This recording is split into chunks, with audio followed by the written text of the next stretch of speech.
जय गुरुदेव नाम किसका, जय गुरुदेव नाम किसका,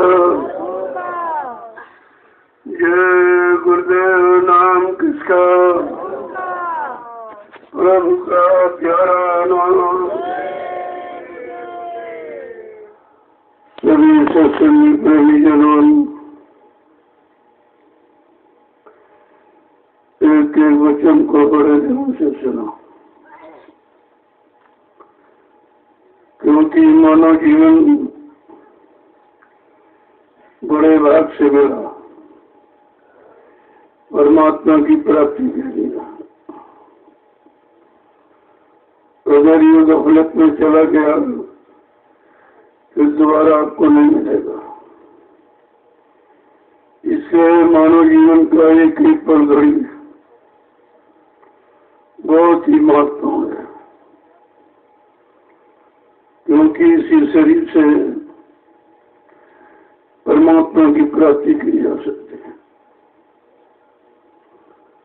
जो 4,84,00,000 योनियां बनाई, उनमें से 83,99,999 योनियां भोग की थी और मानव योनि योग की थी। और अब की बार ये योग माने जो जीवात्मा परमात्मा के मिलन का। अगर ये काम आपने हासिल नहीं किया तो ये फिर आपको अनमोल मानवता नहीं मिलेगा। ये तो समृद्ध मालिक की दया हुई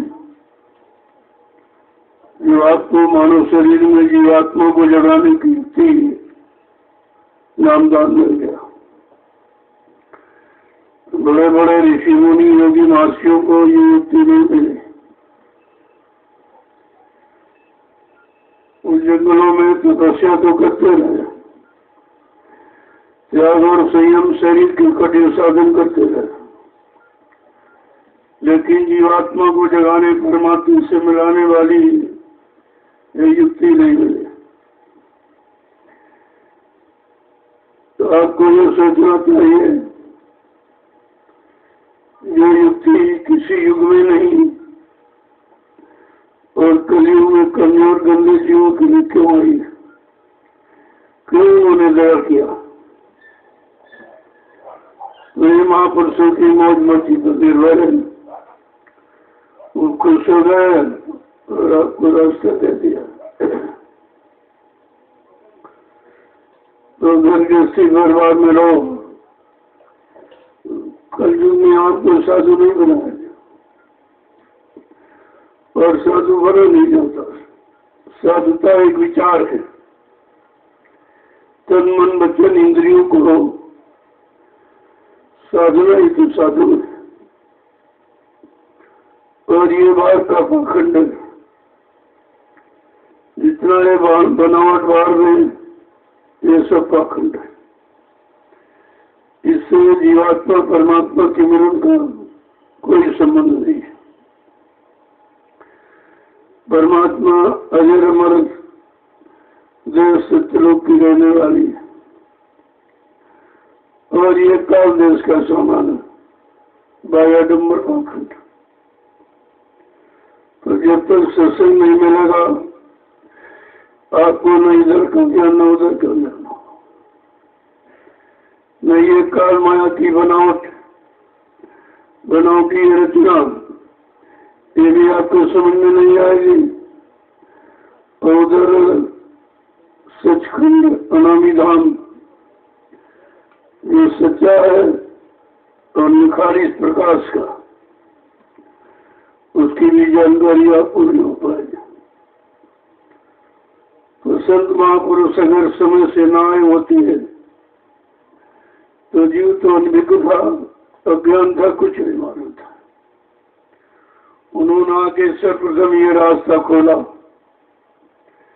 कि जीवात्मा कहाँ से आई है और कैसे आई, कैसे उतारी गई और काल माया ने कैसे फंसा लिया। अब इसे कौन निकालेगा, कौन ले जाएगा, पहुंचाएगा। ये सारी जानकारी आपको दी ताकि इसके अंदर कोई भूल भ्रम संदेह न रह जाए और ये अपने घर को चलने को तैयार हो जाए। पहले तो उन्होंने यहाँ इस मृत्यु लोक का पूरा झंझट बताया और कहा तू तो सत्यलोक की रहने वाली है, तो इस झंझट में कैसे फंस गई? चल मैं तुझको लेने के लिए आया हूँ, तेरे सच्चे घर मंडल पहुंचाने के लिए आया हूँ। ये सब जानकारी दी आपको। तो सत्संग वचन ये जानकारी है और काल माया के देश से बचने की युक्ति है। एक एक वचन को बड़ी सावधानी से सुनो और उसको संभाल कर रखो और अपने जीवन में एक एक वचन को उतारने की कोशिश करो, तो धीरे धीरे सत्संग तुम्हारे में उतर आएगा, तब इसका लाभ मिलेगा। सुनने से कोई लाभ नहीं, वो तो करने कराने से लाभ मिलेगा और सुना जाता करने के लिए। अगर करने को उद्देश्य आप सुनते हो तो ठीक है, केवल दूसरों को सुनाने के उद्देश्य तो ये तुम्हारा नुकसान है। आज तक यही नहीं सोच पाए कि मतलब वचन ये सुनने के लिए आए, करने के लिए, लाभ पाने के लिए, कि दूसरों को सुनाने के लिए। लेकिन जब सत्संगों में आते जाते रहोगे तो ये सारा भेद अंतर का आपको मिल जाएगा। क्योंकि जो बड़े बड़े आम सत्संग होते हैं उनमें ये चर्चा नहीं हो पाती, क्योंकि आम आवास लोग दुनियावी संसारी आते उनकी समझ में कुछ नहीं आएगा, इसलिए वहां मिला जुला संदेश दिया जाता। और यहाँ ये निकाली शाखा, क्योंकि ये उन प्रेमियों के वास्ते है जिनको सेवा करके अपने पाप कर्मों को उतारना और नाम की सच्ची कमाई करके जीवात्माओं को घर पहुंचाना। उन जीवों के वास्ते ये वचन उच्चारित किए जाते हैं। तो जब भी आप सत्संग में आओ तो भूख प्यास रखो सत्संग की वचन मिलने चाहिए। जब बच्चों की दया हो जाए तो समझ लो तुमको बचने की युक्ति मिल गई। वैसे काल माया के देर से कोई बच के नहीं निकला, न ऋषि मुनि, न योगी, कोई महर्षि और न ही तारी शक्तियां, कोई नहीं निकल। जब ब्रह्मा विष्णु महादेव उनको जो बांध के रखा, काल माया ने उनको भी निकलने नहीं दिया। ये सब बंधनों से मुक्त नहीं है, सब जकड़े पड़े। हाँ, अपने अपने लोक में तो सुख आनंद ले रहे हैं, लेकिन जीवात्मा जगा के परमात्मा से नहीं मिला सकते, ना जीवात्मा को घर पहुंचा सकते, ये काम उनके पास नहीं। इसीलिए कहा कि कलयुग सम्मयान युग जो न कर विश्वास, कलयुग के समान दूसरा अच्छा युग जीवात्मा के लिए कोई नहीं। अगर संत महापुरुषों की वाणी पर जीव को विश्वास हो जाए, बात तो विश्वास की, और विश्वास लोगों ने खत्म कर दिया तो सब भटक गए। तो यानी विश्वास अगर होता तो आपका काम तो शुरू हो गया होता। न गुरु पर विश्वास, न गुरु की दी हुई युक्ति पर विश्वास, न उनकी दया कृपा और माफ करने की मतलब दया पर भी विश्वास आपको नहीं। विश्वास न होने के कारण ये देखो सबके सब फिर वही पहुंच गए जहां से गुरु ने सत्संग सुना के निकाला और सही सच्चे रास्ते में ला के खड़ा किया। लेकिन जीव बेचारा भूल ब्रह्म सज्ञानता में के फिर वही चला गया। अब इधर आना बड़ा मुश्किल हो जाएगा।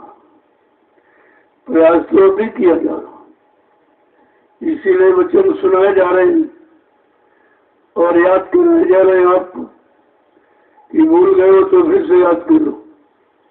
यही वचन तुम्हारे जीवन की असली ये असलियत यही है, और अगर समझ लोगे तो काम हो जाएगा। कठिन कुछ नहीं, कठिन न समझना ही कठिन है। और काल माया को हिदायत वो सुनने नहीं देती। काल ने माया की ड्यूटी लगा दी।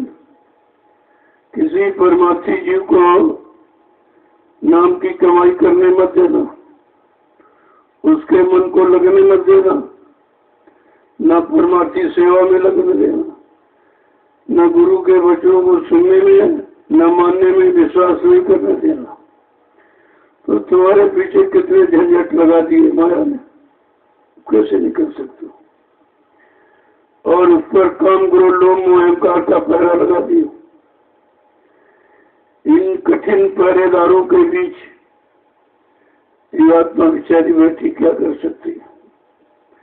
न तुम काम को जीत सकते हो, न क्रोध को, न लोभ मोह अहंकार को जीत सकते हो। तुम सब पहले ही हारे बैठे हो और मन निरंतर हारा रहा है, कभी जीतने का मौका देता ही नहीं।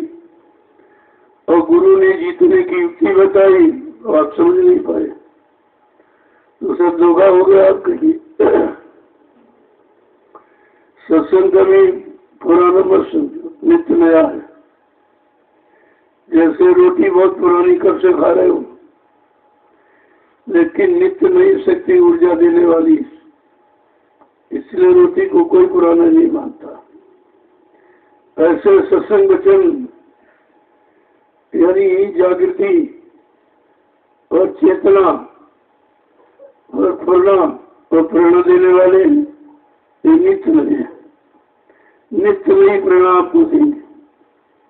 इसीलिए कहा करिए नित्य सत्संग, बाधा सकल मिटाए, फिर ऐसा अवसर न मिले दुर्लभ न चल पाए। कहा करिए नित्य रोज सत्संग करो, जितना मिल जाए, जहाँ मिल जाए, जिसमें मिल जाए। अगर 100 किलोमीटर पर कहीं आवाज मिल जाए सत्संग और आप पर पहुंचो, पता नहीं कौन सा कर्म कट जाए और कौन से मन को भा जाए और मन पकड़ के चल दे तो आपके काम की शुरुआत हो जाए। इसलिए सत्संग किसी का नहीं, सत्संग गुरु का होता। किसी के मुख से वो बातें गलत की आपको सुनना चाहिए। तुमको बच्चों से मतलब, जो कह रहा हो कौन है क्या है उससे कोई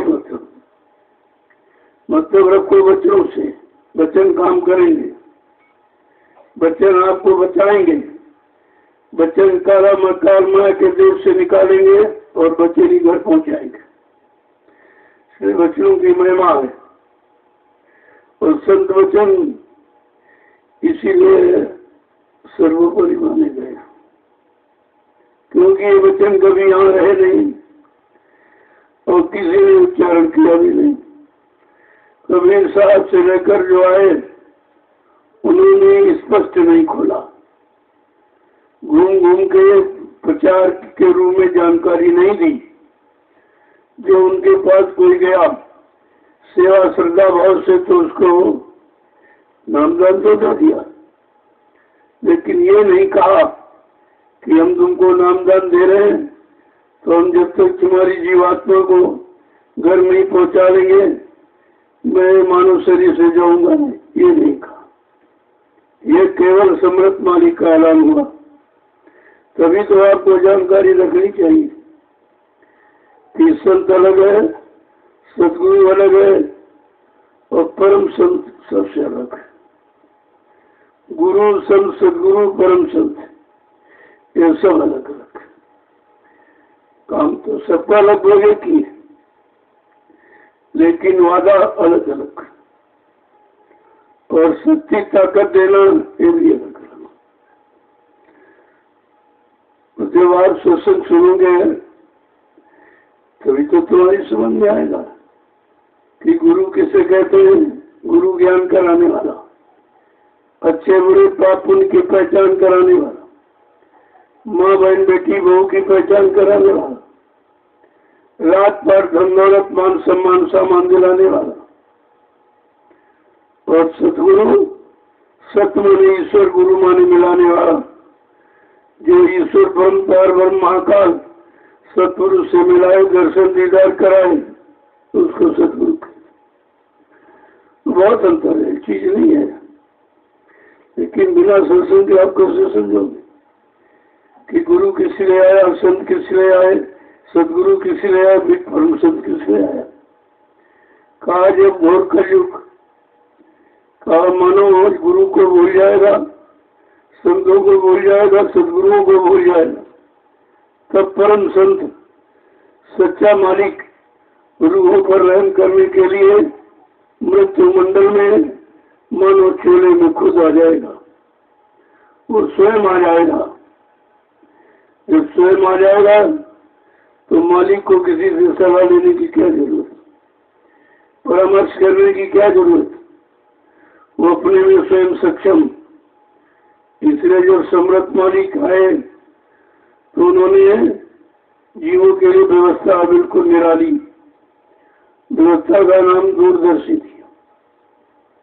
दूरदर्शी ये नाम कहीं नहीं है, कोई साथ कोई पुराण के वेदों में नहीं मिला, न किसी ने इस नाम को उच्चारण किया।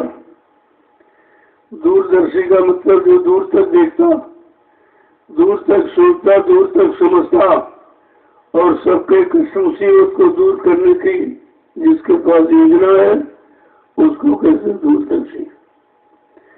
दूरदर्शी, त्रिकालदर्शी और समदर्शी ये उस महापुरुष के नाम रखे थे, ताकि जीव इस शंका में न रह जाए कि वही आए तो क्या भाव लेके आए, कैसी दया करने आए, क्या मौज करेंगे, कैसे बल पुरुष ताकत देकर जीवात्माओं को खड़ा करेंगे और कैसे अपने नाम जहाज पर बैठा कर इसको घर पहुंचाएंगे।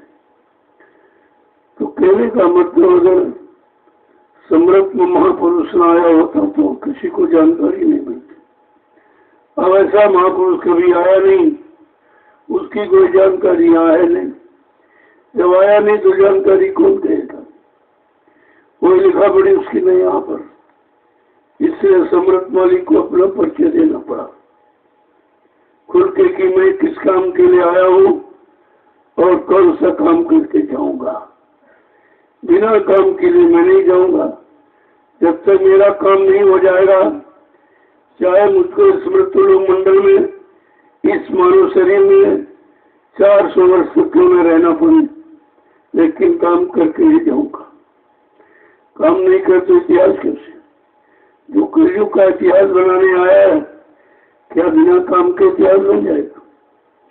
अरे जो काम किया जाएगा, जो जीवों पर दया की जाएगी, पाप कर्मों से छुटकारा दिलाया जाएगा, माफी दिलाई जाएगी, परमार्थी सेवा में लगाकर जीव के अनंत जन्मों के पापों को खत्म किया जाएगा। अगर ये करा तो इतिहास क्या लिखा जाएगा? इतिहास तो काम का ही होता है और काम की अभी शुरुआत ही नहीं। केवल आपको जानकारी दी गई कि मैं परिवर्तन करने आया, मैं कलयुग भगाने आया, सज्जू को लाने आया, जीवों को इस लोक में शरीर से रहने के लिए, समाज परिवार में रहने के लिए मैं उनकी सामाजिक पारिवारिक व्यवस्था को बनाने के लिए आया हूँ, सुख शांति देने आया हूँ और साथ साथ इसी मानव शरीर में बैठी चेतन जीवात्मा को जगाकर परमात्मा से मिलाने आया हूँ। तो दोनों तरफ की जानकारी आपको मिली और यहाँ एक तरफ की जानकारी भी पूरी नहीं की किसी ने। तो अगर जानकारी आप खो लेते हैं तो फिर शंका नहीं रहती। शंका तो अज्ञानता का नाम है। जब अज्ञानता है तभी शंका, जब अज्ञानता समाप्त हो जाएगी शंका चली जाएगी। तो आपको ये सब सत्संग करके, सुनाकर, सत्संग में लगाकर और बच्चों की याद कराकर ये धीरे धीरे धीरे धीरे जीव को मजबूत किया जाता। अगर सुनाया नहीं जाए तो फिर समझे सोचेगा क्या है। जब सुनोगे तभी तो उस पर विचार मंथन करोगे, सोचोगे। और सोचोगे तो धीरे धीरे कभी न कभी निर्णय लेने लगोगे कि मैं इधर करना कि उधर करना। अच्छा करना कि बुरा करना है, अपनी जीवात्मा को जगाने वाला काम करना कि काल माया के देश में फंसने वाला काम करना।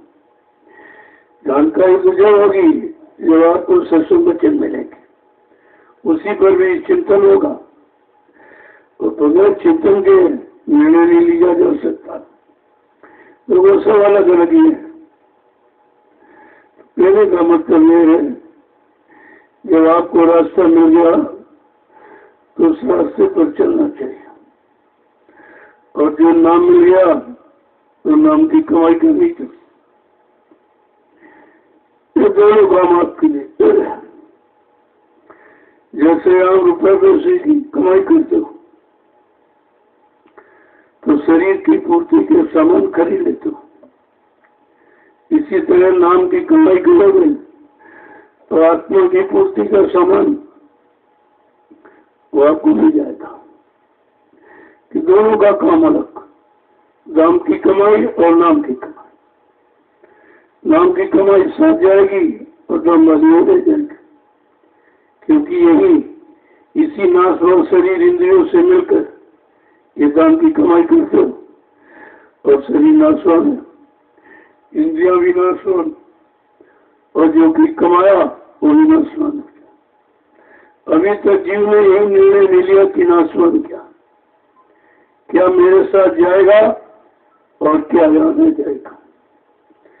सत्संग यही सुनाता है, यही समझाता, और इसी तरफ लाखों आपको खड़ा करना चाहता कि देख, जिस शरीर के पीछे तू दौड़ रहा ये शरीर विकार का, उस शरीर के लिए जो जमीन मकान बनाया वो भी काल का, और शरीर के लिए जो मतलब ये पत्नी बाल बच्चे बनाए ये भी काल का। केवल चेतन जीवात्मा दयाल की, बाकी सारा काल का मसाला। लेकिन काल माया ने मिलकर चेतन जीवात्मा को फंसा लिया है। आप निकलेगी कैसे? जो साधन बताए वो भी फंसने के, इनको पुण्य कर्म कहते हो। पहले पाप कर्म को समझाया गया, जब पुण्य कर्म की चर्चा की जीव खुश हो गया। जीव हृदयतम मोह विषय की का बड़ा खुश हो गया कि पुण्य मिल जाएगा, पुण्य मिल जाएगा। लेकिन पुण्य पाप का बाप है, क्योंकि पाप तो आप छोड़ दोगे, गुनाह हो जाएगी, लेकिन पुण्य से आपको गुनाह नहीं हो, क्योंकि पुण्य के बारे में बताया नहीं गया पुण्य अच्छा की खराब। लेकिन संत महापुरुषों का, अरे पाप तो पाप है, लेकिन पुण्य पाप का बाप है जिसको तुम कभी छोड़ नहीं पाओगे, और उसका भी परिणाम मृत्यु लोगे, पुण्य भी तुम्हारे साथ नहीं जाएगा। तब कहा कि पाप पुण्य जब दो नासे, जब कृष्ण भगवान कहने लगे वो मेरा समय हो गया और जिस काम के लिए मेरा काम हो गया, धर्म की स्थापना दुष्टों का संगान, मैं अपने घर जाऊंगा। तो जब उद्धव जी ने सुना, बड़े प्रिय मित्र थे उद्धव जी कृष्ण के, कहा अरे भगवान आप परम धाम क्या आपका और कहिए। कहा भाई ये तो मृत्युलोक है, मेरा परम धाम यहाँ से बहुत ऊपर है। कहा आपने कभी बताया नहीं? कहा भाई किसी ने पूछे नहीं। कहा भाई पूछा तो बताता। कहना हमने तो सारा समय आपके साथ कमाया, बुढ़ापा आ गया है, अब ऐसा करो कि हमको भी बड़े परम धाम ले जाओ। कहा वो तो ये नहीं मैं कर सकता, मैं किसी जीव को ले नहीं जा सकता, मैं युक्ति उतार सकता हूँ। कहा उधर जाओ बद्री का आश्रम, तब करो। अभी कलयुग में जब सूत्रनिष्ठ ब्रह्मनिष्ठ कोई संत महापुरुष आएंगे, वो नाम की बख्शीश, नाम की खैरात लुटाएंगे, उनसे नाम की युक्ति लेकर जब आत्मा के घाट पर नाम की कमाई करोगे, और जब पाप पुण्य दोनों खत्म हो जाएंगे, पाप पुण्य जब दो नासे, उद्धव वो हमारे पूर्वासी, तब उद्धव वो हमारे परम धाम आ पाए। कृष्ण का लोग तो बीच का है, प्रकृति का है प्रकृति देश। जब प्रकृति देश मंडल तक पहुंचने के लिए पाप पुण्य खत्म करने पड़ेंगे तो सत्स्वरूप तो बहुत ऊंचे, जीवात्मा का घर तो बहुत ही ऊपर है, वहां ये पाप पुण्य कैसे पहुंचेंगे। तो इशारा किया है कि अस संयोग ईस जब करई तो कदम कदाचि सो निर्भरई। ऐसा संयोग हो जाए कि तुमको संत महापुरुष मिल जाए और वो तुम्हारा निर्माण उद्धार करा देंगे। लेकिन ऐसा संयोग इस परमात्मा जब करे, बगैर परमात्मा के महात्मा नहीं मिलते हैं, बगैर महात्मा के परमात्मा की प्राप्ति नहीं होती, दोनों चीजें हैं। तो कहा जब वो मिल जाएंगे संत महापुरुष तो कहा वो देंगे क्या।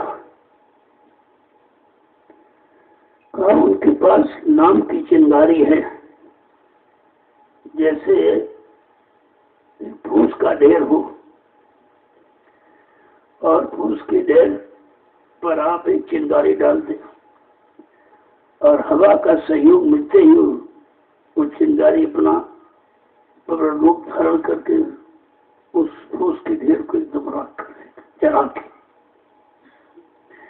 ऐसे जब संत महापुरुष मिलेंगे तो क्या कहते हैं, नाम योग,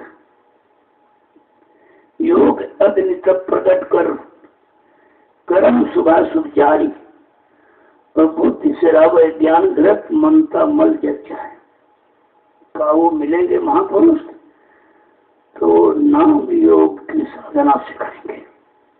नाम योग शरीर के द्वारों की साधना नहीं, नाम योग की साधना।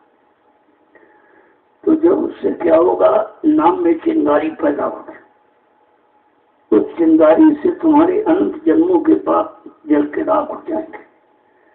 लेकिन जब सहयोग, जब कैसा सहयोग मिल जाए ऐसे महापुरुष मिल जाए, संस्कृत सत्य संगत संस्कृत कर मोला, जब कहीं संत हुए अनुकूला, कि सत्संग संपूर्ण संतों को नाश करने की दवा है।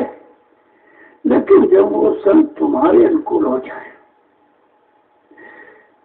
बड़ा विचित्र व्यवस्था है ये, संत तुम्हारे अनुकूल हो जाए। यहाँ बाप बेटा के अनुकूल नहीं, बेटा बाप के अनुकूल नहीं, पत्नी पति के अनुकूल नहीं, पति पत्नी के अनुकूल नहीं, राजा रैयत रैयत राजा के अनुकूल नहीं, गुरु शिष्य गुरु के अनुकूल नहीं।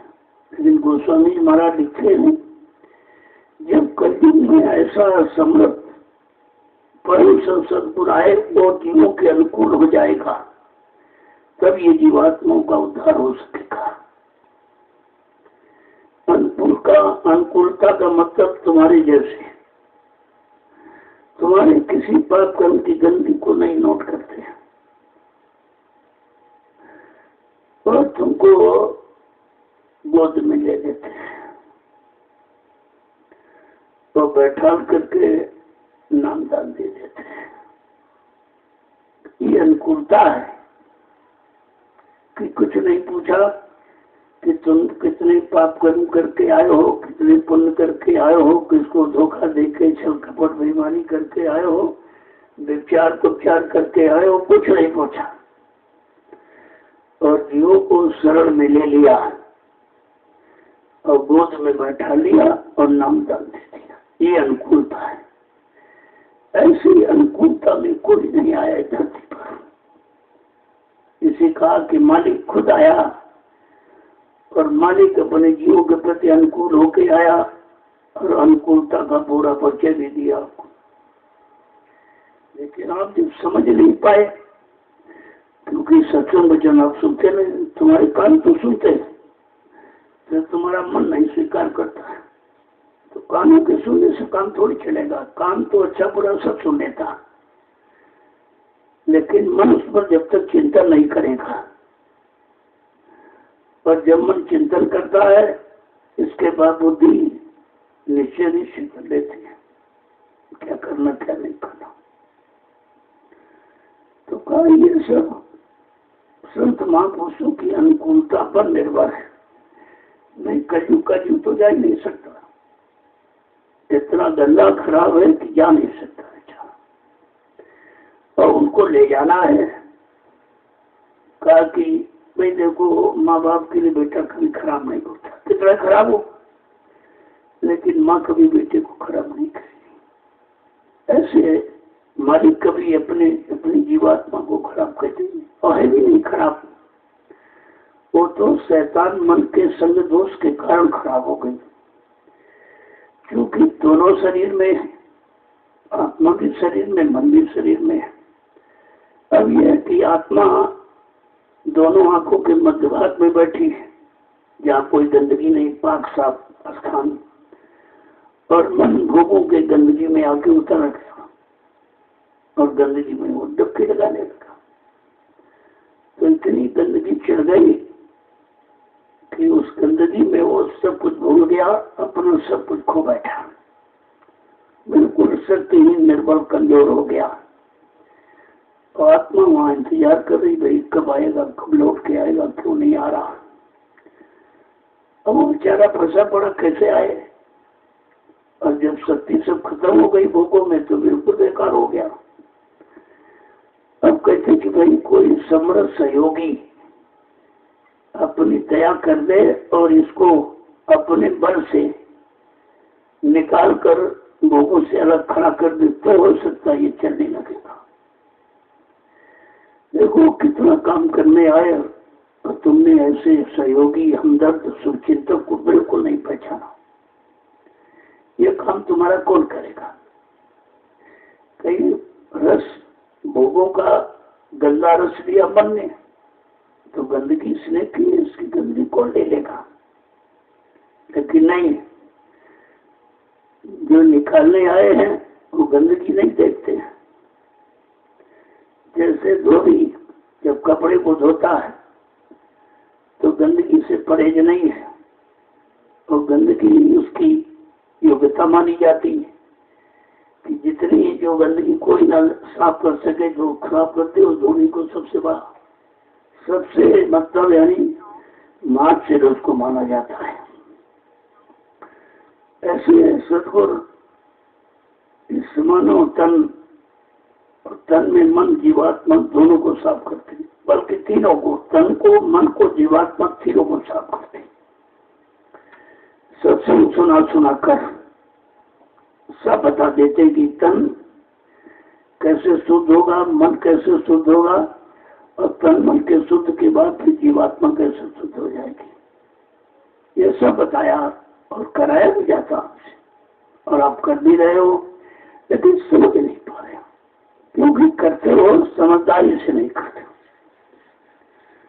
जब तक समझदारी से कोई काम नहीं करोगे तो उसका असली लाभ मिल तो जाएगा, लेकिन ये नहीं समझ पाओगे कैसे मिल गया, तो तुम दूसरों को नहीं बता पाओगे। जब तुमको पता चल जाए कि हमारी इस करनी से, हमारे सच्चे सुकर्म से, हमारी इस लगन से, हमारे इस परिश्रम से, हमारी आस्था विश्वास से हमको ये चीज मिली, तो तुम दूसरों को भी बता सकते हो। जब तुम्हें को ज्ञान नहीं, तुम दूसरों को क्या बताओगे। कहा सत्संग करो मन लाई, भजन करो भाई, समय है 2 दिन का मन को लगाकर जब भजन सत्संग करोगे तो मन एक एक वचन को समझदारी के साथ पकड़ेगा और फिर अपनी गंदी आदतों को सुधारने में लगाएगा उसको। तभी तो महापुरुषों ने सारा कहा कि सत्संग करो मन लाई और भजन करो भाई, समय है 2 दिन का। तुम्हारे पास 2 दिन का समय है, तो मन को लगाकर पहले सत्संग करो। जब सत्संग करने लगेगा तो ये भजन की तरफ अपने आप होने लगे। और नहीं, ये 2 दिन का है समय। 2 दिन मतलब आप कहते हो आज नहीं कल करेंगे, आज नहीं कल करेंगे। 1 दिन केवल आज है, कल तो है ही नहीं। आप कह रहे हो कल, लेकिन कल कहोगे तो फिर वो आज ही हो जाता। केवल 1 दिन है, तुम 2 दिन की भ्रम में तो सारा समय तुम्हारा जा रहा है, आज नहीं कल कल। कल कर लेंगे, फिर कल यार कल कर लेंगे, इसी आजकल के भरोसे सारा जीवन निकल गया। क्यों? कल कभी आया नहीं, अब आज को समझा नहीं आपने। तो कल के भरोसे पर बैठने वाला व्यक्ति कभी कुछ नहीं कर सकता, क्योंकि कल यहाँ है ही नहीं, केवल आज ही है। कहा कि सत्संग सत्ता का जल निर्मल, सत्संग महापुरुषों की सत्संग नदी का ही जल निर्मल है, बाकी गंदा है। क्यों? जब सत्संग जल मिलेगा तो कहते कि गंदगी समय छूट जाएगी, कर्मों की सारी गंदगी छूट जाएगी। जब आप सत्संग करने लगोगे और मन से पकड़ने लगोगे और मन उसको अपने पर लागू करने लगेगा और बुरी आदतों से हटकर अच्छी आदतों में लगने लगेगा, तब सत्संग का असर दिखाई देगा आपको। तो कहा ये सब सत्संग सहता का जन निर्मल और बैठक ही का सब गंदगी धर जाइए। भजन करो भाई, समय है 2 दिन का। इशारा तो बहुत किया, लेकिन इशारे को कहते कोई समझदार होना चाहिए। इशारा समझदार समझता है, यहाँ सब ना समझदार हो, इशारे का मतलब ही क्या हुआ। तो एक एक चीज को देखिए, जब आप पकड़ोगे कि धन दौलत ही माल खजाना, जिनके लिए तो सारे जीवन की शक्ति बर्बाद कर रहा है, ये धन और दौलत माल खजाने तेरे काम नहीं आएंगे। तो अंत में समय छूट जाए, भजन करो भाई, समय है 2 दिन का, तो सब अंत में छूट जाएगा। इसलिए भजन कर लो, समय नहीं है। आजकल के भरोसे पर मत छोड़िए, कल कभी आता ही नहीं। तो कहा कि जो आज करे सो अब कर, जो आज करना हो तो उसको अभी से शुरू कर दे। शुभ काम में देर नहीं अच्छी। अगर शुभ काम में आपने देर कर दी, पता नहीं वो घड़ी आए ना आए, ये तो चक्र चल रहा। जैसे चक्र चलता है तो मतलब रात 2 दिन, रात 2 दिन, ये चक्र ही है। ऐसा ही तुम्हारे कर्मों का चक्र है। कभी अच्छा आया तो मन बड़ा खुश हो गया, बुरा आ गया तो मन नीरस हो गया कि मन लगा, भजन में मन नहीं लगता, सत्संग सुनने मन नहीं लगता, यही होता चलो यहाँ से भगो, चलो यहाँ कुछ नहीं। तो ये तुम्हारे कर्मों का बादल आ गया। सूरज पर बादल आ जाने से सूरज गायब नहीं होता, ढक जाता प्रकाश कुछ क्षण के लिए। ऐसे कुछ क्षण के लिए तुम्हारा विवेक बुद्धि का ज्ञान खत्म हो जाता है, और जब गंदे कर्मों का पर्दा आ जाता, उसी पर्दे को हटाने के लिए तो आपको सत्संग सेवा में लगाया गया कि धीरे धीरे उस पर्दों को खत्म कर दो। जब ऐसा कोई पर्दा ही नहीं रहेगा तो तुम्हारे सामने भूल भ्रम का कोई चक्कर नहीं आएगा। कहा कि सुत तारा परिवार कुटुंबी, कल ये सब तुमको छोड़ देंगे। तुम्हारे साथ न कोई आए न कोई जाएगा। आने की स्थिति क्या है? सब लोग माँ के गर्भ से पैदा हुए नंगे आए हो, कपड़ा भी नहीं था। उसने नंगा भेजा कि देख मैं तुझे ऐसा भेज रहा हूँ, और ऐसे ही तुम मतलब वहाँ जब सब सामान प्रयोग करने के बाद समय आ जाएगा तो फिर तुमको ऐसी स्थिति में जाना पड़ेगा। फिर तुम्हारा कपड़े नंगा कर दिया जाएगा और नंगा जला दिया जाता, शर्म फर्म सब खत्म हो जाती है। अरे शर्म एक भ्रम है।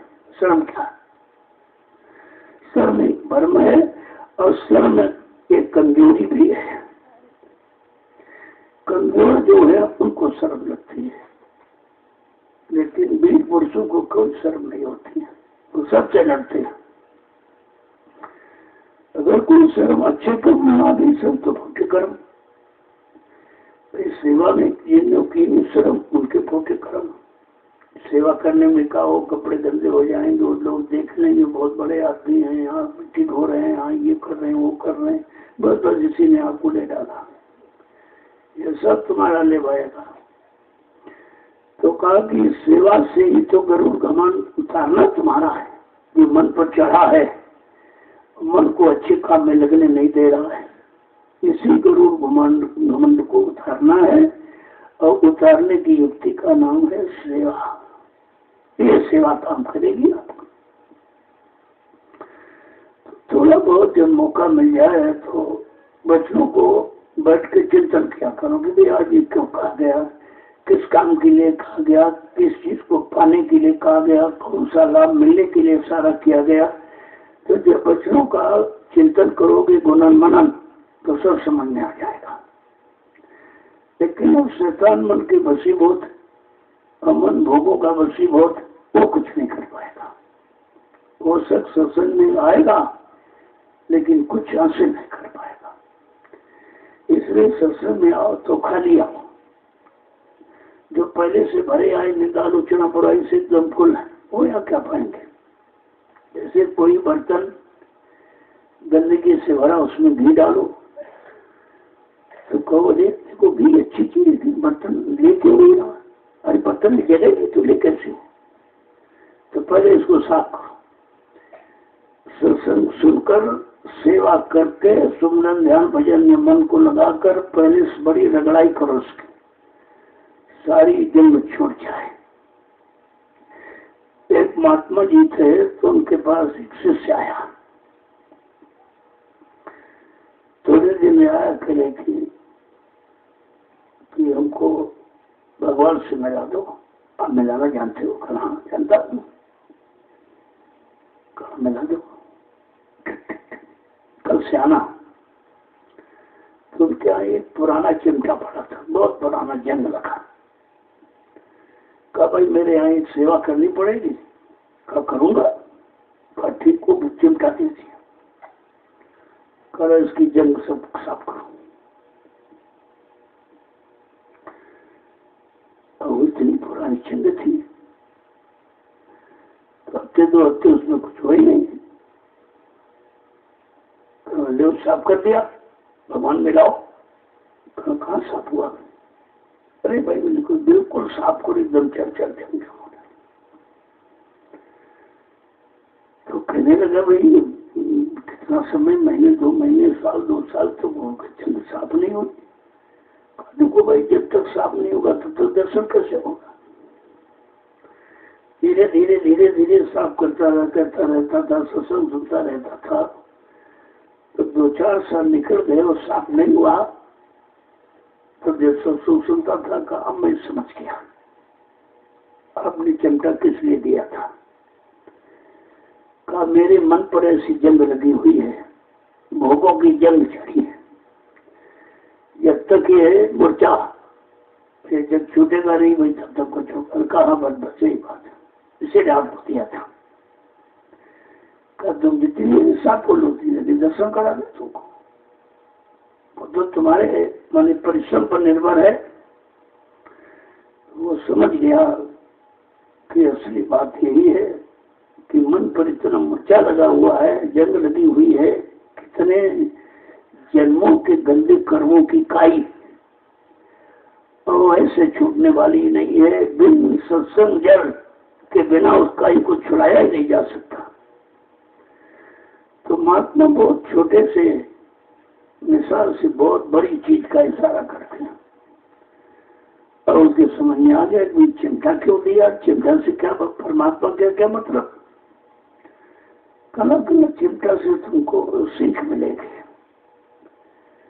जो मैं सिखाना बताना चाहता हूँ वो जब प्रैक्टिकल करा दिया जब तुम्हारी समझ जल्दी आ जाएगा। तो वो समझ गया काला चिमटा की मतलब है चिमटा जैसा, जैसे चिमटे पकड़ लेता है ऐसे मन ने जो गंदगी पकड़ रखी भोगों की उसी से गंदा है। और भोगों की जड़ मूर्छा गंदगी इस पर लगी हुई है। जब तक ये नहीं हटेगी तब तक दर्शन कैसे होगा, दिखाई कैसे देगा। तो कहा ये बगैर सत्संग सहता की जड़ से ये मोर्चा, ये जंग छूटने वाली नहीं है।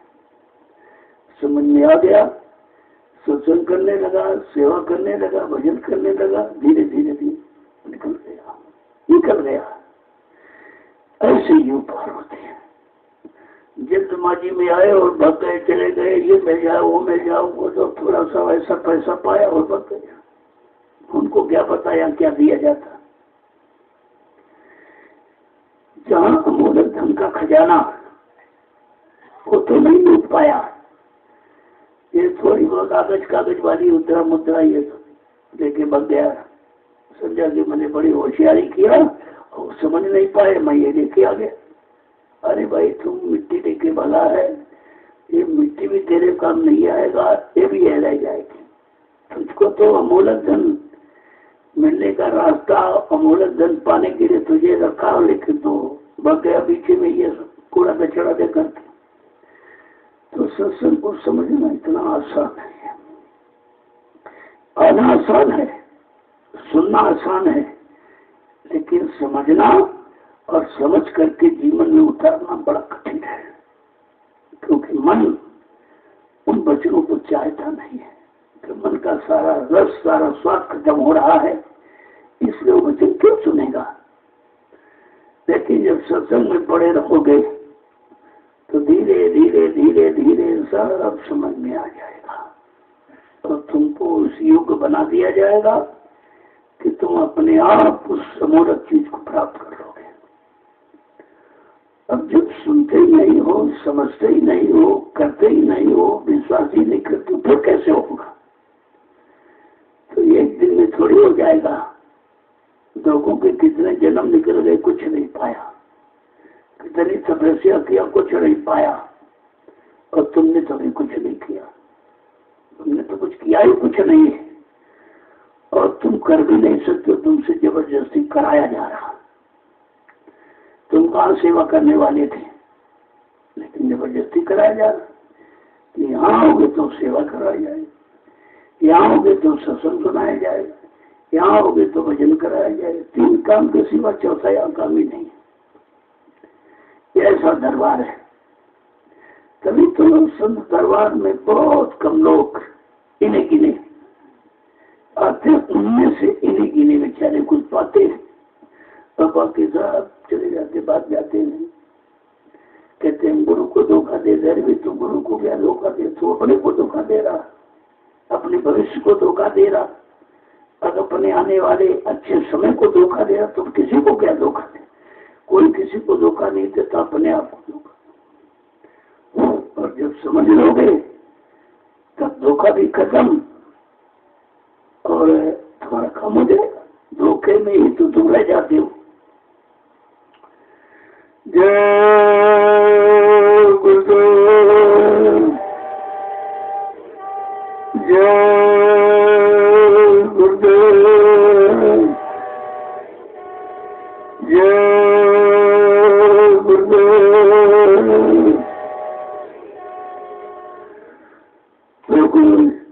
संत महापुरुष स्वामी जीवों के वास्ते ये वचन फरमाए जिससे जीव की संभाल हो जाए। ये संभाल वाले वचन कभी नहीं कहेगा। जो भी आया उसने फंसाने वाले वचन कहे। ये करो, राज ले लो, पाट ले लो, धन ले लो, दौलत ले लो, औरत ले लो, बच्चे ले लो और तुम खुश हो गए, तुम्हारे सब कुछ मिल गया। लेकिन ये नहीं कि मिल गया कि तुमको उसमें मिला दिया। मिल नहीं गया, तुमको उसमें मिला दिया, फंसा दिया, तुम निकल नहीं सकते। और तुम काल माया की जाल को अपना कहते हो। मेरी बीवी है, मेरा पति है, मेरे बच्चे हैं, मेरा मकान है, मेरी दुकान है, मेरा ये है, मेरा वो। अरे तेरा या कुछ नहीं। जिसके लिए कह रहे हो शरीर भी तेरा नहीं है, कोई तेरा नहीं है, केवल सिर्फ तेरी जीवात्मा है। उसके लिए तूने अभी तक कुछ नहीं किया। और संत महापुरुष जीवात्मा के लिए ही आते हैं। जीवात्मा की बात किसी ने कही नहीं, जीवात्मा के बारे में किसी ने युक्ति नहीं बताई और जीवात्मा को घर पहुंचाने का किसी ने साधन नहीं लगाया, नाम जहाज बेड़ा। कहने का मतलब है तो बिल्कुल अनोखा काम, सृष्टि का अनोखा काम, जीवात्मा को जगाने का, परमात्मा से मिलाने। बात तो इसलिए है, अब जब कहीं ये रहा नहीं, कभी सुना नहीं आपने, तो कहते थोड़ा आश्चर्य होता कि ये क्या कह रहे हैं, पता नहीं क्या क्या कहते हैं। अरे वो कहते हैं जो तुमको तुम्हारे लिए है, वो वही सुनाते हैं जो तुम्हारे लाभ के लिए है, वही कराते हैं जो तुमको प्राप्ति के लिए, तो लेकिन तुम समझ नहीं पाते हो। तो समझने के लिए कहा पड़े रहो दरबार में, धक्का धनी के खाओ, और कबहू दीन दयाल की भनक पड़े टीका।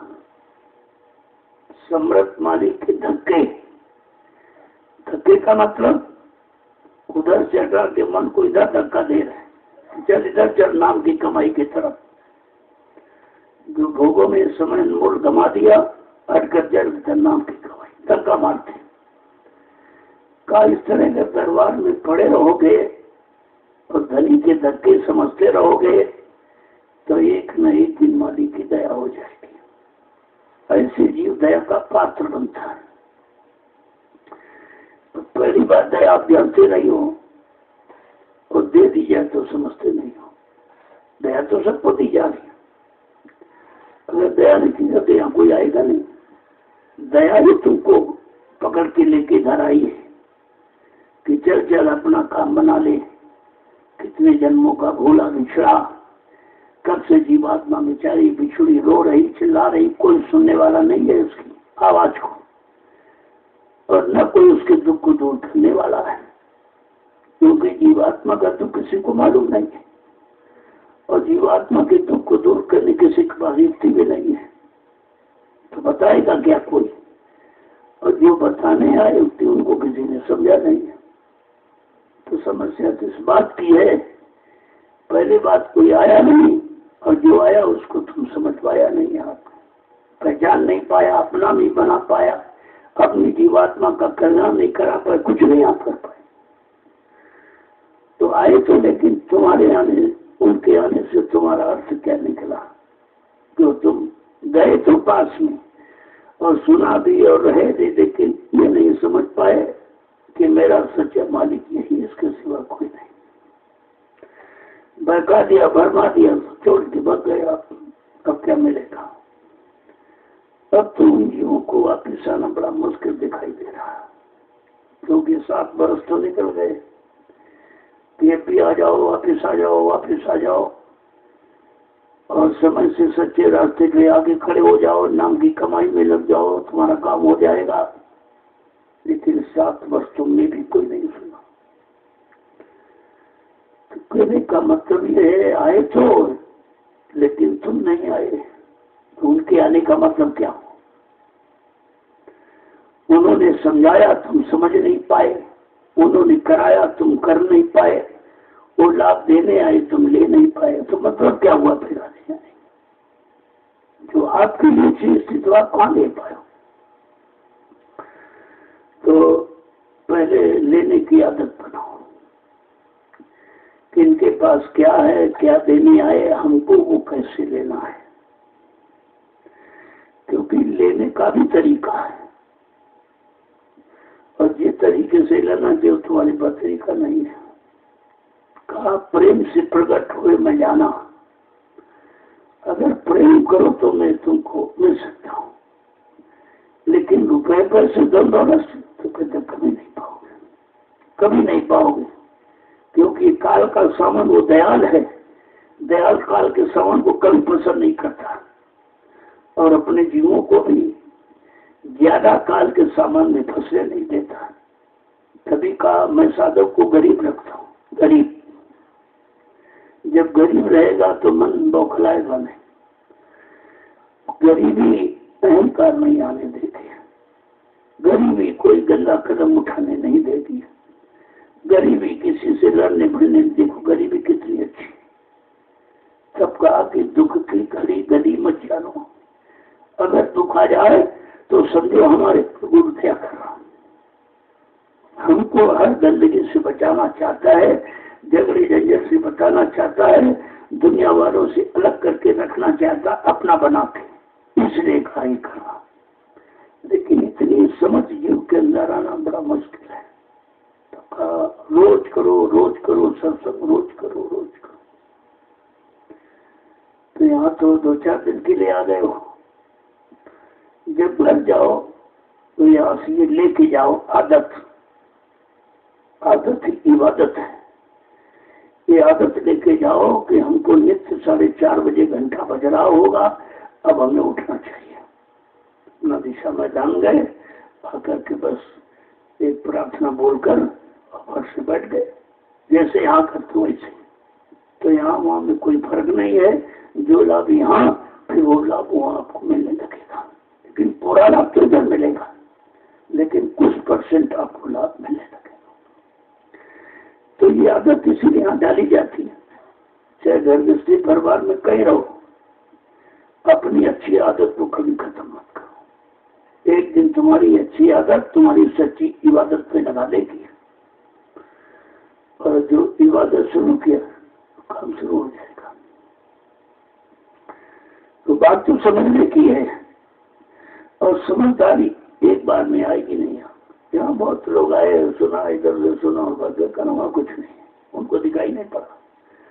अगर उनकी आँख खुली होती तो देख लेते, कान खुला होता सुन लेते, और बुद्धि भी विकसित होती तो समझ लेते वो, लेकिन कुछ नहीं था। आए चले गए तो बहुत हजारों लोग, और लगभग कुछ न कुछ रोज ही आते हैं, और रोज आते हैं, हमको सुनाने आते, सुनने नहीं आते। हमको सुनाने, हमने ये किया, हमने वो किया, ठीक, तुमने सबने किया, लेकिन तुमने प्राप्त क्या किया? कभी कुछ नहीं मिला। तो कहने का मतलब क्या हुआ? अरे 1 दिन करो, 2 दिन करो, 4 दिन करो, कोई लाभ न मिले तो दूसरे दिन करोगे काम को। जब तुमको लाभ मिला ही नहीं तो तुमको कार्य वहीं से बंद कर देना चाहिए। फिर लाभ पाने वाली युक्ति की तलाश करना चाहिए। भाई हमको लाभ मिलेगा, वो युक्ति कहाँ मिलेगी, किसके पास है, यहाँ है कि नहीं किसी के पास, इसकी आपको खोज करनी चाहिए। और जब खोज करते तो ऐसा तो नहीं कि जिन खोजा दिन पाइया, गहरे पानी पैठ, लेकिन मैं पौड़ी ढूंढन गई रही किनारे पर। कहा गहराई में जाने पर सच्चाई का पता चलता कि नीचे तक क्या है। कल पागलपन में कोई आया और किनारे बैठा रहा, कहा हम गए थे, वहां गए थे, कहते जरा गहराई बताओ। कल हम तो किनारे बैठे रहे, लोग ठहरे, समय बेकार कर दिया। तो सत्संग में आई, किनारे बैठे रहे और किनारा करके चले गए, किनारा करके चले भी गए। ऐसे ही होगा, क्या होगा, कहाँ उनको लाभ मिलेगा, कहाँ उनकी सुरक्षा होगी, कैसे उनकी संभाल होगी। लेकिन बेचारे इस बात को समझते था कि दरबार तुम्हारी संभाल के लिए है, दरबार तुम्हारी उन्नति के लिए है, दरबार तुम्हारे पाप कर्मों को माफी कराने के लिए है, दरबार तुम्हारी जीवात्मा को जगाने के लिए, परमात्मा से मिलाने के लिए। ये दरबार इसका है। लेकिन दर पर बार बार, दरबार का मतलब इस दर पर बार बार आओ तो दरबार की कीमत समझ में आ जाएगी, और दरबार की तुम एक दिन दरबारी बन जाओगे। लेकिन दरबार की बात भी तो समझ में नहीं आती, दरबार का मतलब क्या है। तो सत्संग एक एक वचन को, एक एक वचन की सच्चाई को, एक एक वचन की गहराई को, ये सब तुम्हारे तक पहुंचा देगा। अगर सत्संग वचनों को पकड़ना सीखो, सुनना नहीं पकड़ना सीखो, और पकड़ करके धीरे से बड़े जीवन में उसको एक वचन उतारो, आपको सैयद का पता चल जाए कि वचन का मतलब क्या है, वचन में कितनी सच्चाई है, तब आपकी समझ में आएगा। तो यहाँ तो भी सुनने वाले लोग हैं, एक श्रोता है, एक वक्ता है। वक्ता बक रहा और श्रोता सुन रहा, न वक्ता ने देखा न श्रोता को दिखा पाएगा। तो कहा ये वक्ता श्रोता अगर दोनों कर्तापन में आ जाए करने में, तो दोनों का काम बन जाएगा। लेकिन वक्ता ने किया नहीं, सुनकर पढ़ के बता रहा है, जिसने खुद किया नहीं, अनुभव किया नहीं, लाभ पाया नहीं, तो क्या सुनाकर तुमको लाभ दे देगा? इसने कहा संत मत सुनाने का नहीं है, संत मत कराने का है, और कराकर असली लाभ प्राप्त कराने को संत मत कहते हैं। तो लोगों ने अभी तक नहीं समझा। कोई इधर किताब पढ़ लिया, उनकी पढ़ ली, उनकी संतों की, इनकी उनकी, सबका इकट्ठा किया। अब सबकी पासबुक तो इकट्ठा किए बैठा है, लेकिन किसी की पासबुक से तो पैसा नहीं निकाल सकता। तुझे लाभ नहीं मिल सकता, कहने का मतलब ये सबकी इनकी किताबें, उनकी कबीर की, नानक की, बड्डू की, रविदास की, इनकी और उनकी, सब इकट्ठा मसाला किया कि ये सब इकट्ठा करके लोगों को सुनाएंगे और सुनाने से कोई रुपया पैसा दक्षिणा मिल जाएगा। बस इस उद्देश्य से भगवान मिले चाहे न मिले, लेकिन सामान मिलना चाहिए, सम्मान मिलना चाहिए। अब सम्मान और सामान पर गिर गए और भगवान की तरफ गए नहीं तो लाभ कहां से मिलेगा?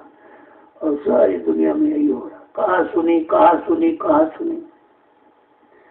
और कहा सुनी का मतलब झगड़ा, कहते हमारी उनकी कहा सुनी हो गई, तो कहा सुनी तक झगड़ा है। लेकिन एक ने कही, एक ने मानी, और नानक कह गए दोनों ज्ञानी। एक ने कही करके कही, और दूसरे ने करने के लिए सुनी और करके प्राप्त कर दिया, तो दोनों ज्ञानी हो गए। सुनने वाला, सुनाने वाला, दोनों ज्ञानी। लेकिन अगर सुनाने वाले ने किया नहीं, केवल सुनी सुनाई कह रहा, तो अपना भी लाभ नहीं किया और तुम्हारा भी लाभ नहीं दे सकता।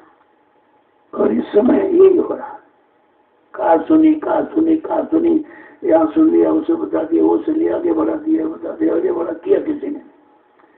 जब किया नहीं तो लाभ किसी के पास नहीं, और जब लाभ नहीं तो थोड़े दिन कहेगा संतुष्टि नहीं मिलेगी, तो हट जाएगा। तो यही हुआ। 10,000 वक्ता तैयार किए गए थे उत्तर प्रदेश में। कहा हमको 10,000 स्पीकर चाहिए, और 10,000 में एक भी वक्ता नहीं दिखाई दे रहा। कहां से देखे? सब बकते बकते बकते बकते निकल गए।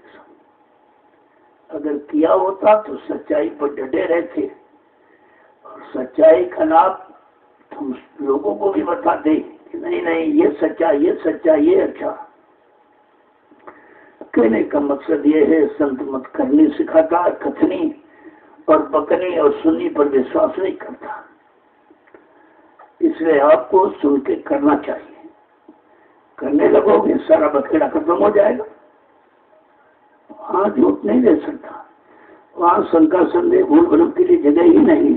अगर करने पर आप आ जाओ उतर आओ, तो करनी करो मार मंडालो। वो करनी करो, पहले शैतान मन को मारो, इसकी गंदी आदत को मारना माने खत्म करना, उधर से मुड़ना और भोगों के रिश्ते को तोड़ना, यह है मन को मारना। ऐसी करनी करो जिससे मन मरे और इंद्रिय भोग विषारो, और ये ऐसा मर जाए कि भोगों की याद ही भूल जाए इसको, कि कभी मैंने भोग भी किया था, कभी भोग भी भोगा था। मैंने समझ लो एक वचन को, करनी करो मार मंडालो, इंद्रिय भोग विषारो। इतना काम करो तुम अब की, फिर आगे की सतगुरु जानी। इतना काम आपको, जो शरीर, इंद्रियों और मन सबको खराब किया, ये गंदगी आपको अपनी स्वयं उठानी पड़ेगी। युक्ति महापुरुष बता देंगे, युक्ति बताएंगे, लेकिन कराएंगे आपसे, क्योंकि जब करोगे नहीं तो आपको अनुभव कैसे होगा, और अनुभव नहीं होता दूसरों कैसे बताओगे तुम। इसलिए समर्थ मालिक होते हुए भी इतना काम आपसे कराएगा, और आगे कहते तुम्हारी संभाल के सदगुरु बैठा तुम्हारा इंतजार कर रहा कि भाई जो तुमने तन को, मन को, इंद्रियों को भोगों में लगाकर गंदा किया है, इनको पाक साफ करके आ जाओ, मैं आगे बैठा तुम्हारा इंतजार कर रहा हूँ, और वही तो तुम्हारी संभाल कर दूंगा। इतना काम आपको करना है। और उसी काम को करने के लिए सब सत्संग है, सेवा है, भजन, ये सब गंदगी खत्म करने की तो सामान ही आपको दिया गया। जय गुरुदेव, जय गुरुदेव, जय गुरुदेव। नाम किसका, जय गुरुदेव। नाम किसका, प्रभु का प्यारा नाम। तो आप लोग खड़े हो जाओ। इस खड़े होने शब्द को समझो गहराई के साथ। जो आपसे कहा गया इस पर खड़ा होना, जो कर रहे हो उसको छोड़ना, इस पर खड़ा होना कि हम सत्य मार्ग पर चलकर और सत्य कर्मी कर अपनी जीवात्मा को सत्य को पहुंचाएंगे। ये लक्ष्य निशाना हमारा होना चाहिए। तब तो खड़े होने का मतलब आगे समझा, शरीर से खड़े होना नहीं, मन को इधर खड़ा करो, उधर से हटाकर, इधर से मन को खड़ा करो।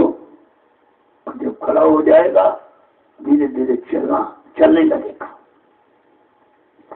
जो जीवात्मा इंतजार कर रही अपने मित्र का, मन का, जब ये वहां तक पहुंचेगा तब साथ में दोनों चल के अपने घर चले जाएंगे। कहा तुम रहना यहाँ राज कमाना, हम पहुंचे सतगुरु दरबारा। अरे मन तू चल अपने सत्य धाम में राज कमाना, मैं अपने सतगुरु के दरबार में पहुंच जाऊंगा। हमारा तुम्हारा दोनों का भला हो जाएगा। तो जब सुनोगे तभी तो आपकी समझ में आएगा। और ये चीज आपको कहीं नहीं मिलेगी। ये सत्संग रूहानियत की गिजा है, ये कहीं नहीं मिला। जय गुरुदेव,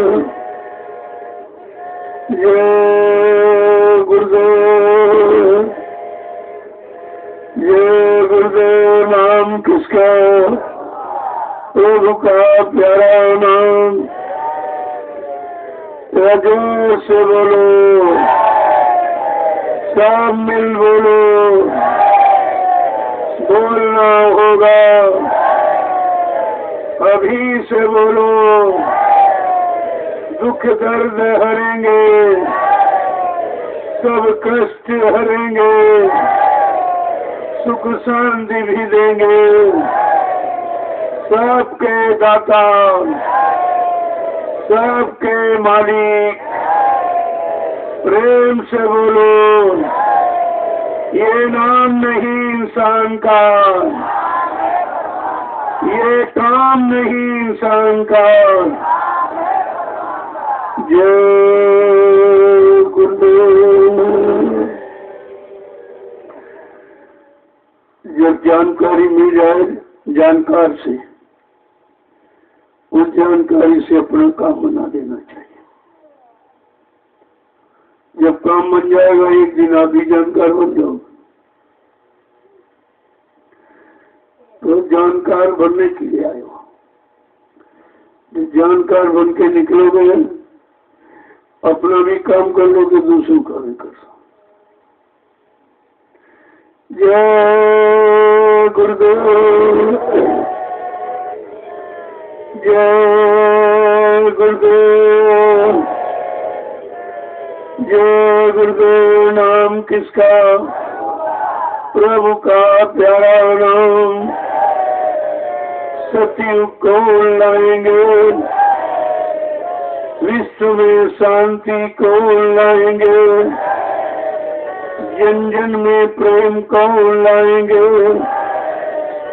स्वामी जी का कहना है, क्या खाने से हुए खराब, क्या खाने से होगी भलाई। अब कुछ होने वाला है जो अभी समझ न पाएंगे, जो अभी जान न पाएंगे। स्वामी जी की वाणी है, यदि स्वामी जी की बात न मानी, यदि स्वामी जी की बात न मानी, जो गुरुदेव इन जय घोष का इशारा समझना चाहिए। ये काम है, ये काम किसके द्वारा होगा? तब आपको अपने मालिक पर विश्वास होगा कि ये काम सृष्टि में कोई नहीं कर सकता। अपने आप को सुख देना बड़ा मुश्किल है, अपने परिवार को सुखी रखना बड़ा मुश्किल है, अपने समाज देश को सुखी रखना बड़ा मुश्किल है। लेकिन जो कह रहा सबको सुख शांति, विश्व को सुख शांति, जो सारे विश्व को सुख शांति देने आया है, ये कोई इंसान है? इंसान तो अपने शरीर को सुख नहीं दे पा रहा, अपने परिवार को सुख नहीं दे पा रहा। लेकिन जो विश्व की सुख शांति की आवाज उठा रहा, संकल्प ले रहा है, वो इंसान है कि भगवान का भगवान है। बस इन वचनों से आपको पूरी जानकारी ले लेनी चाहिए। सबको प्रेम, यहाँ बाप बेटे को प्रेम नहीं दे पा रहा, पति पति को प्रेम नहीं दे पा रही, राजा रैयत को प्रेम नहीं दे पा रहा, गुरु शिष्य को प्रेम नहीं दे पा रहा।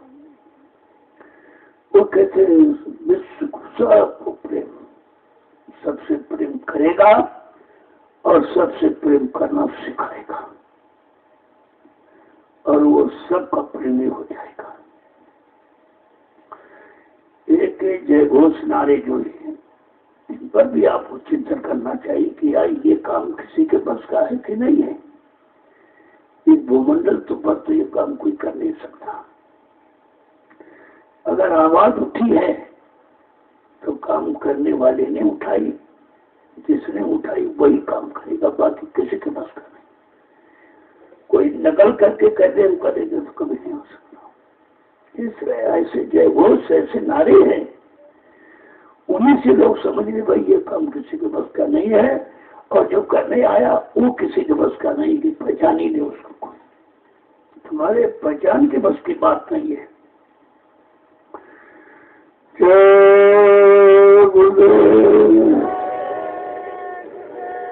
अब आप लोग सत्संग का प्रसाद है, ये सत्संग का प्रसाद वो भंडारे का, ये मन को ठीक करने वाला, वो शरीर की खुराक देने वाला, दोनों प्रसादों को समझा करें आप और उसी तरह से उनका प्रयोग किया करें। भाई भंडारे के प्रसाद पूरा खाओगे तब संतुष्टि होगी, और ये एक दाना रोज खाओगे, एक दाना संतुष्टि प्रदान करेगा। पूरा भोजन खाने पर संतुष्टि होगी क्षण मात्र की। अगर खाओगे शाम को सुबह फिर मांगेगा, सुबह खाओ दोपहर में फिर खा ली, दोपहर खाओ शाम को फिर खा ली। ऐसा कुआं है, ये कभी बढ़ता नहीं। और ये पेट कुआं लगा दिया, इसी में सब परेशान है, क्योंकि कभी बढ़ता नहीं है, हमेशा खाली ही रहता है। और तुम भरने के प्रयास में हो, तो वो भरने के प्रयास तुम भर तो सकते नहीं हो, केवल संतुष्टि करने का प्रयास करो। ये संतुष्टि कैसे आएगी? तब बनने वाली आदत खत्म हो जाएगी, संतुष्टि वाली आदत बन जाएगी, और जैसे संतुष्टि आई नहीं तो सब काम आपका बनने लगेगा। धीरे धीरे वचनों को समझने की कोशिश किया करो।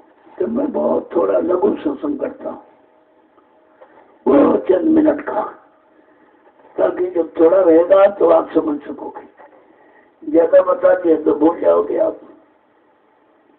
तो ऐसा काम क्यों किया जाए? अब वो आम सत्संग में हमारी मजबूरी है कि हमको 4 घंटे बोलना ही पड़ता है, क्योंकि जब तक पूरा संदेश नहीं दिया जाएगा तो लोग बेचारे समझ कैसे पाएंगे, क्योंकि बहकाया भरमाया गया जीवों को।